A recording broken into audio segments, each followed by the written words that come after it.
একটা বাঘ এখানে পার হয়েছিল, সে বাঘটা ভীষণ বড় বাঘ ছিল। সবাই সঙ্গবদ্ধ হয়ে যেত, শাঁখ বাজাতো, ঝাঁঝ বাজাতো, যেগুলো সিগন্যাল দেওয়া, যেগুলো বাজালে সবাই সতর্ক হয়ে যাবে।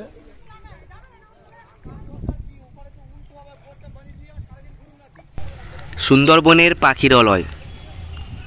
সুন্দরবন দ্বীপের বিভিন্ন জায়গায় অবস্থানগত রূপে ভৌগোলিক যা অবস্থান এবং প্রাকৃতিক বৈচিত্র্য এবং মনোরম পরিবেশের বর্তমান যা অবস্থা, এই পাখিরালয় বিশ্বের অন্যতম একটি পর্যটন কেন্দ্র। কিন্তু এই পাখিরালয় বর্তমান অবস্থার তুলনায় পুরাতন সময়ের যে ভয়ঙ্কর পরিস্থিতি, সাধারণ মানুষের যে লড়াই, যে সংগ্রাম, তাদের বেঁচে থাকার জন্য যে সমস্ত অবস্থা এবং পরিস্থিতি সম্মুখীন হয়ে এই পর্যন্ত এগিয়ে এসেছেন। সুন্দরবনের নদীবাঁধের অবস্থা এক কূল ভাঙে আর এক কূল গড়ে। আর তাই জন্যই দেখতে পাচ্ছেন গোসবা দ্বীপের শেষ প্রান্তের পাখিরালয়ের কোণেই এই রূপে ভেঙে চলেছে অনেক বছর ধরেই। আর ওই পাড়ের যে জঙ্গল, সেই জঙ্গলের কাছাকাছি দ্বীপের কোণা ছিল। আর এই দ্বীপের কোণেই অনেক ঘর বসবাস এবং মানুষ, তারা সেই জঙ্গলের উপর নির্ভর ছিল। কিন্তু বর্তমানে দেখতে পাচ্ছেন হোটেল এবং পাখিরালয়ের রাস্তার দুই পাশে সমস্ত ধরনের দোকান, খাবারের দোকান এবং অন্যান্য সমস্ত কিছুই পাওয়া যাবে।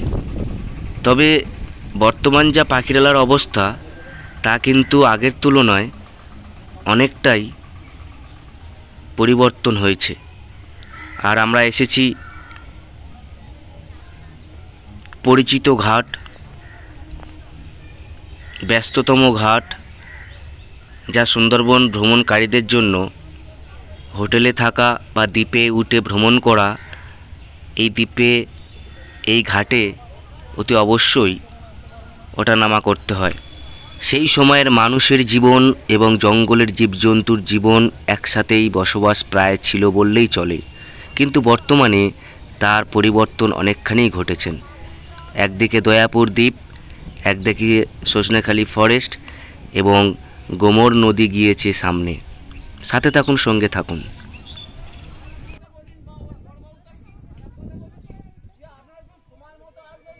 কেমন আছেন? আপনার বাড়ি কোন জায়গায়? আচ্ছা।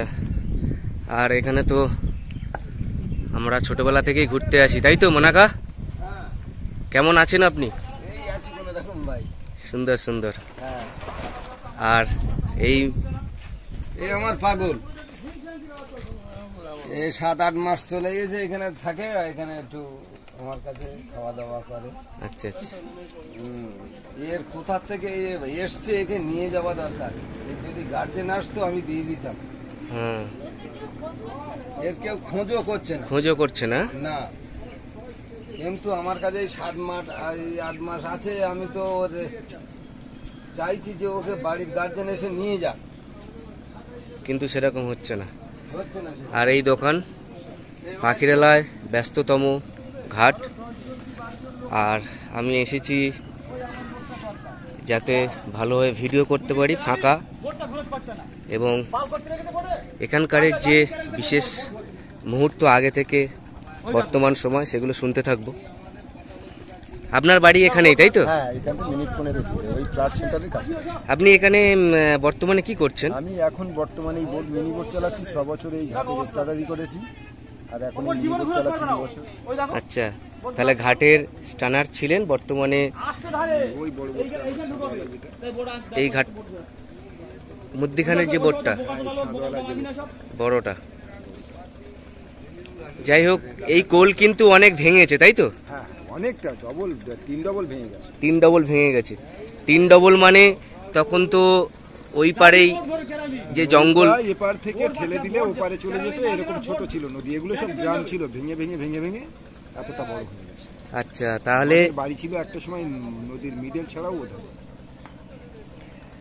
ওপারের জঙ্গল সুদর্ণখালি, তারপরে সজনেখালি। এটা সজনেখালি আর এটা বাঘের জঙ্গল।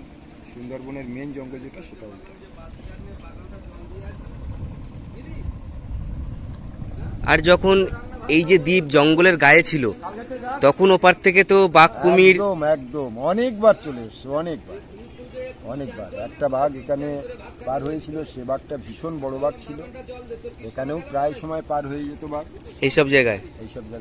এখন জাল দিয়ে ঘিরে দেওয়া, যার জন্য একটু পার হতে পারে। আচ্ছা আচ্ছা, আপনি একটু বলতে পারবেন যে তখনকার সময় যখন এই দ্বীপের কোনা একদম জঙ্গলের গা লগোয়া ছিল, বন্ধুরা দেখতে পাচ্ছেন যে সজনেখালি ক্যাম্প ওপারে, আর এই জঙ্গলের যে দ্বীপ তার পুরো সম্পূর্ণটাই বলতে গেলে নৌকা ঠেলে দিলে গায়ে চলে যেত, এইরকম অবস্থায় ছিল। তখন ঘর বাড়ি কেমন ছিল? তখন ঘর বাড়ি ছিল খড়ের ছাউনি, অ্যাসবেস্টস খুব কম ছিল। আর ওই গরানের যে ছিটে ওই দিয়ে বেড়া দেওয়া হতো, অনেক দেয়াল দিয়ে করেছিল, এরকমই ছিল। তখনকার পরিবেশ এখনকার পরিবেশ অনেকটা 90% ডিফারেন্স হয়ে গেছে। 90% ঠিক। 90% ডিফারেন্স। আর তখনকার জঙ্গল থেকে কাঠ কেটে এ করা হতো, কাঠ কেটে ওই বেড়া দিয়ে দেওয়া হতো, গরানের খুঁটি পুঁতে দেওয়া হতো। এখন তো সব ক্লিয়ার হয়ে গেছে, অ্যাসবেস্টস আর ইটের গাঁথনি। তখনকার সময় তখন খুব দুরবস্থা। জঙ্গলের কি কি জিনিসগুলো আপনারা ব্যবহার করতেন? জঙ্গল থেকে গরান কাঠের খুঁটি ব্যবহার করা হতো, গোল পাতা ব্যবহার হতো, জ্বালানি ব্যবহার করা হতো। মধু কাঁকড়া মাছ এগুলো তো এভেলেবেল আজকের দিনেও আসে। হ্যাঁ, সুন্দরবনের যে মেন যে মধুটা, সেই মধুটা কিন্তু ওর ভ্যারাইটিস আলাদা এবং ওটার দামে বিক্রি হয়। এভেলেবেল যে মধু বিক্রি হয় সবটাই যে সুন্দরবনের কালেক্ট করা মধু ওটা বলা যাবে না, সবটা চাষি বাক্স মধু। মেন জঙ্গল থেকেই, যেমন এখান থেকে আগামী 15 দিন পরে আবার যাবে সুন্দরবনে মধু কালেকশন। মধুটা কমসে কম 500-550 বিক্রি হয়। তাহলে এইরকম ভাবে অবস্থা বর্তমানে আমরা যা দেখতে পাচ্ছি, তখনকার সময়ে কিন্তু আপনাদের জীবন আরো সংঘর্ষ জীবন ছিল। সংঘর্ষের জীবন ছিল। তখন খাওয়া দাওয়াও ছিল খুব মানে লো কোয়ালিটির, যেমন সবজি সিদ্ধ করে অনেকে খাওয়া দাওয়া করে জীবন নির্ধারণ করেছে। একটা সময় গেছে আমি তো 2 ঘন্টা হেঁটে স্কুলে গেছি লাউ সেদ্ধ পুঁই শাক সেদ্ধ। আচ্ছা, তখনকার পরিবেশ এরকম ছিল। 2 ঘন্টা রাস্তায়, এখন সাইকেল বাইক, তখন হেঁটে যেতাম 2 ঘন্টা। চপ্পল ছিল কি ছিল না, বন্ধুদের চপ্পল, নদীর যদু পালন, লাউ সেদ্ধ পুঁই শাক সেদ্ধ এইসব খেয়ে তাহলে অবস্থা কিরকম ছিল সেদিন। হ্যাঁ, সেই দিনটা এখন অনেকটা ডেভেলপ হয়ে গেছে। আর তখনকার সময়ে যে বাঘ পার হয়ে আসতো, আপনারা তখন কারেন্ট ছিল না, তখন এটা একটা মানে কোনো না কোনোভাবে জানা যেত যে বাঘ পার হয়েছে। তখনই সজনেখালি অফিসের বাবুদের কাছে ফোন করে দেওয়া হতো, বা ফোন না থাকলেও কারো কাছে দিয়ে খবর দিয়ে দেওয়া হতো। ওনারাই তৎক্ষণাৎ একটা মানে মোকাবিলা করার সঙ্গে সঙ্গে ওনারা চলে আসতো এবং ওটাকে ধরে আবার দূরের কোনো জঙ্গলে গিয়ে ছেড়ে দিয়ে। আচ্ছা, বাঘ এসে কারোর ক্ষতি করেছে? না, ক্ষতি বলতে মানুষের ক্ষতি করতে পারেনি কোনো সময়। যে দেখা গেছে ছাগল, গরু এসবগুলো অনেকবার ক্ষতি করেছে। মানুষের ক্ষতিটা লোকালয়ের পারে এসে করতে পারেনি, কিন্তু জঙ্গলের পারে অনেক সময় তো অ্যাক্সিডেন্ট হয়েই গেছে। মধু কালেকশন করতে গিয়ে, কাঁকড়া এগুলো করতে গিয়ে অনেকবার। তাহলে বিশ্বের অন্যতম পর্যটন কেন্দ্র এই পাখিরালয় সুন্দরবনে। এবং এটাই হচ্ছে শেষ প্রান্ত। এখান থেকেই পারমিশন করতে হবে, এখান থেকেই যেতে হবে। সব জায়গায় যেদিকটাতে যাই এখান থেকেই মেন যেতে হয়। আর বিশেষ করে সুন্দরবনের বিভিন্ন প্রান্তে ভ্রমণের জায়গা আছে, কিন্তু পাখিরালয় একটা অন্যতম। এবং আমরা যে এই মুহূর্তে এই যে জায়গায় আছি দেখতে পাচ্ছেন বন্ধুরা, বিশেষ করে আমরা কয়েকটা বিষয় আরও জানতে থাকব। যে বাঘ যখন এসেছিল তখন মানুষের জীবনে তো ভয় ছিল।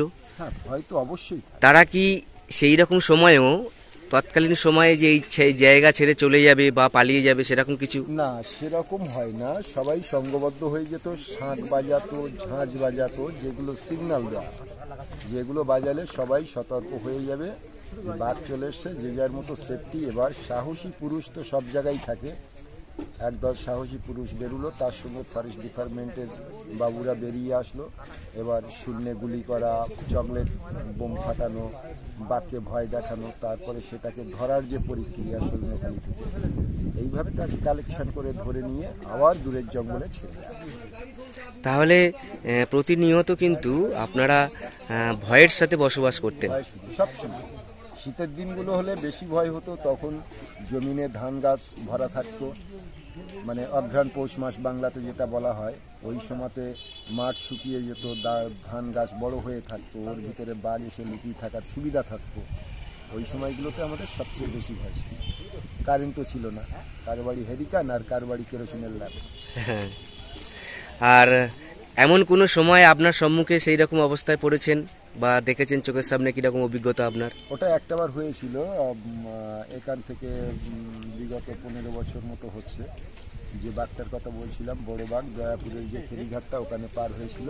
আচ্ছা, ওর পাশ দিয়ে দুটো মেয়ে হেঁটেও গেছিল, কিন্তু ক্ষতি করেনি। বাঘটা সম্ভবত অসুস্থ ছিল। আচ্ছা। তো সে বাঘটাকে আবার ওই সজনখালী থেকেই ওনারা ধরে নিয়ে গেল। সেটা খুব বিশাল বড় বাঘ।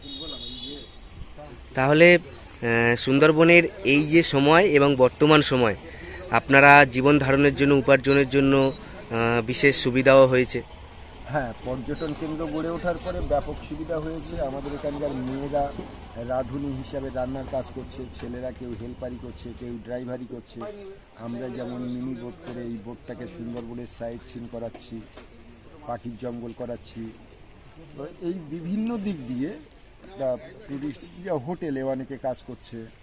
যেমন আমি বোট কিনেছিলাম, আমার ওই নরেশদা বলে দাদা, ওনার সৎ পরামর্শে এই বোটটা করেছিলাম আমি। করার পরে দেখলাম যে এখানে আমি অত্যন্ত ভালোভাবেই জীবনযাপন করতে পারছি স্বাধীনতার সঙ্গে, এবং বহু মানুষকে আনন্দ দিতে পারছি। সাইড সিন করিয়ে কোনো কোনো সময় বাঘ দেখাচ্ছি, কোনো কোনো সময় হরিণ তো প্রায় সময় দেখাতে পারি। হ্যাঁ, বাঘ কিন্তু গতবারে 2বার 3বার দেখিয়েছিলাম, এবছর একবার দেখিয়েছি, এরকম। হ্যাঁ দাদা, এখানে আর জঙ্গলের ভিতরের ব্যাপার এবং বাঘ সম্পর্কে আরও ভালো বলতে পারবে। টোটাল সুন্দরবন ওয়াইল্ড লাইফের হয়ে, মানে বিদেশিদের হয়ে যিনি কাজ করেন, নরেশ বিশ্বাস, ওনার সাক্ষাৎকার একটু নিলে খুব ভালো লাগে। আচ্ছা, ওনাকে অন্য সময় আমরা তুলে ধরবো যদি সময় থাকে। আর বিশেষ করে এই যে জঙ্গলের এই কোণটা, এখানে কি বাঘের ডাক তখনকার সময় শোনা যেত? ব্যাপক, তখন না, এখনো মাঝে মধ্যে পাওয়া যায় বাঘের ডাক। এখনো বাঘের ডাক শুনতে পাওয়া যায়? ওই কর্নার থেকে বাঘ ডাকলে এখনো শোনা যায়, মাঝে মধ্যে শোনা যায়। তাহলে এত জোরেই বাঘ গর্জন করে? ডাক ভীষণ গর্জন, মাটি কাঁপানো গর্জন যাকে বলা।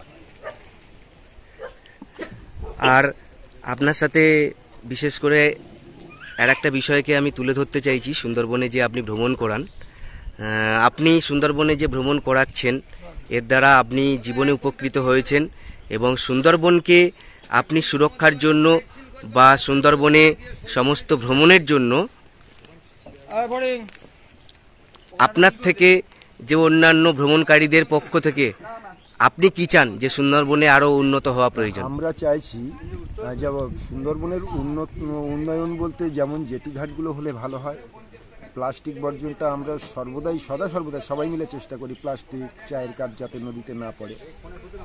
চেষ্টা করি নীরবতার সঙ্গে একটু সাউন্ড কম করিয়ে বোটটাকে স্লো চালিয়ে হরিণ, কুমির, বাঁদর, বাঘ এগুলো দেখানোর চেষ্টা করি, যাতে সুন্দরবনের প্রতি আকর্ষণ বাড়ে এবং সবাই এসে আনন্দ পায়। আনন্দ পাওয়া মানে অন্যের আনন্দ আমাদের পেটের খোরাক, এটা খুব সহজ ব্যাপার। সুন্দরবনের দ্বীপের কোণ, যা বর্তমানে পাখিরালয়, জঙ্গলের কোণেই এইভাবে ছিল জঙ্গলের গায়ে মিশে থাকা এক মুহূর্ত। সময়ের প্রাক্কালে বর্তমানে কিন্তু চলে এসেছে সেই সময়, যা বাঘের ডাকও শোনা যায়, কিন্তু সেই সময়টা আরও ভয়ঙ্কর মুহূর্ত ছিল সেই কোণ।